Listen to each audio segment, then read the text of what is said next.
Pandian stores 2 சீரியல்ல சாப்பாட்டு carrier கொண்டு போன மயில பார்த்து கோமதி கோவப்படுறாங்க. என் புருஷன் இங்க வந்து ஆசையா வீட்டுக்கு வந்து சாப்பிடுவாருன்னு பார்த்தா பாட்டு எல்லாருக்கும் சேர்த்து சாப்பாடு கொண்டு போய் கொடுக்குறாளே, வீட்டை பிடிக்கலான்னு பாக்குறாளா? இவளை விடக்கூடாது, மாமியார்னா யாருன்னு காட்டணும்னு மயில நீ ஒண்ணு இன்னைக்கு சமைக்க வேணாம், நானே போய் சமைக்கிறேன்னு கிச்சன் பொறுப்பை முழுசா எடுத்துக்கிறாங்க. கிச்சனுக்குள்ள வந்த மயிலோ, அத்தை அத்தை நானே சமைக்கிறேன்னு அத்தை, நீங்க உட்காந்து ரெஸ்ட் எடுங்கன்னு சொல்ல, அதெல்லாம் ஒண்ணும் தேவையில்ல, நான் உன்னோட நல்லா தான் சமைப்பேன். சரி ஏதோ நீ இப்ப வந்துட்டு ஒண்ணு பண்ணு, இங்க இருக்க காய்கறி எந்த வேலையும் நீ பண்ண வேணாம், இது மட்டும் பண்ணா போதும்னு எதட்டி வேலை வாங்குறாங்க. கிச்சனுக்கு கொஞ்சம் ராஜி கிட்ட கோமதி கண்ணடிச்சு, தியா மாமியார்னா யாருன்னு காமிச்சிட்டல, இனிமே இந்த அவ சும்மா இருப்பான்னு சைகை காட்டுறாங்க.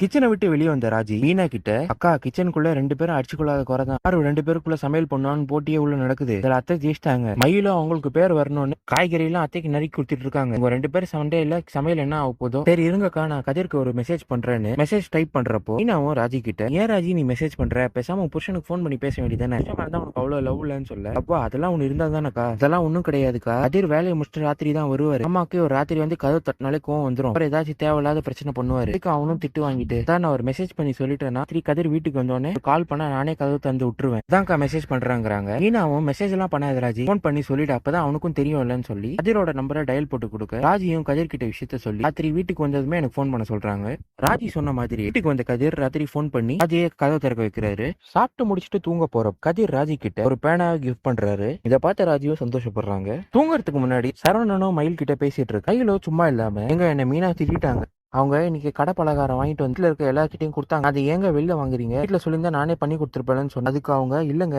நான் சம்பாதிக்கிறேன், அதுல வர காசு தான் வாங்கி சாப்பிடல, உங்களுக்கு என்ன பிரச்சனைன்னு கேட்டாங்க. இதை கேட்டதுல இருந்து எனக்கு ஒரு மாதிரி ஆயிடுச்சுங்கன்னு ஏத்தி விட, சரவணனும் மீனாவா அந்த மாதிரி பேசியிருக்க மாட்டாரு அப்படின்னு யோசிக்கிறாரு. இதான் இனி எபிசோட்ல நடந்தது.